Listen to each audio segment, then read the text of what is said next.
అందరికీ నమస్కారం. ఈరోజు మన రాష్ట్రం అంతా కూడా చూస్తూ ఉంది. ఉమ్మడి కడప జిల్లాలో జరిగిన జెడ్పీటీసీ బైపోల్ ఎలక్షన్, ఈ ప్రక్రియ మొత్తం ఏ విధంగా జరిగింది కూడా అందరూ గమనిస్తూ ఉన్నారు.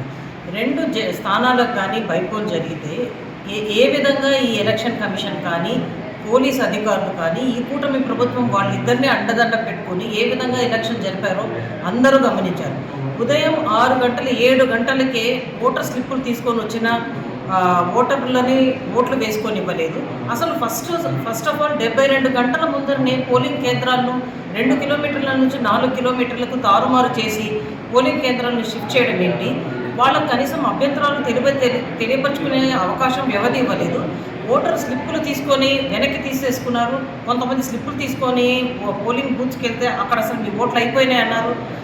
ఇలా రకరకాలుగా చేసి వేరే నియోజకవర్గాల నుంచి వచ్చి మంత్రులు కూడా అదే ఏరియాలో ఉండేసి వాళ్ళకి అక్కడ ఏం అవసరం ఏముంది చెప్పండి? అక్కడ పోలింగ్ జరుగుతున్నప్పుడు ఇతరులు వేరే వాళ్ళు అసలు ఆ పోలింగ్ కేంద్రాలు ఉండే దగ్గరికి వెళ్ళాల్సిన అవసరం కూడా లేదు. ఈ విధంగా ప్రతి నిమిషం ప్రతి దాంట్లో కూడా వాళ్ళ అధికారాన్ని దుర్వినియోగాన్ని చేసి ప్రతి అడుగడుగున ప్రజాస్వామ్యాన్ని అపహాస్యం చేయడం మనం చూస్తున్నాం. అసలు ఒంటిమిట్టలో అయితే కన్నా మన మంత్రి గారు రాంప్రసాద్ రెడ్డి గారు ఆయనే స్వయంగా పోలింగ్ బూత్స్లోకి వెళ్ళి ఆయనతో పాటు 50 మందిని తీసుకొని లోపలికి వెళ్ళి ఆయన తిరిగిన విజువల్స్ చూస్తున్నాం. మేము అధికార ప్రతినిధి మేమందరం కూడా ప్రజాప్రతినిధులుగా మేమందరం బయటే ఉన్నాం. మమ్మల్ని పోలీసు వాళ్ళు లోపలికి కూడా పోనివ్వట్లేదు. ఏంటి మీరందరూ ఇలా లోపలికి వాళ్ళని అలౌ చేస్తారు, మేము ఏం జరుగుతుంది మేము కూడా వెళ్తామంటే మమ్మల్ని నిలవరిస్తున్నారు. ఇదే నా ప్రజాస్వామ్యము. అసలు ఎక్కడే కానీ ఏజెంట్లందరినీ బయటికి తీసేసి మండపం పల్లెలో అయితే కనుక 11 గంటలకు బ్యాలెట్ బాక్స్ లేదు. ఈ విధంగా మీరు ఓటింగ్ ప్రక్రియ జరగడము ఇదంతా కూడా తర్వాత ఈరోజు గెలిచేసినాము, వైసీపీకి డిపాజిట్ రాలేదు.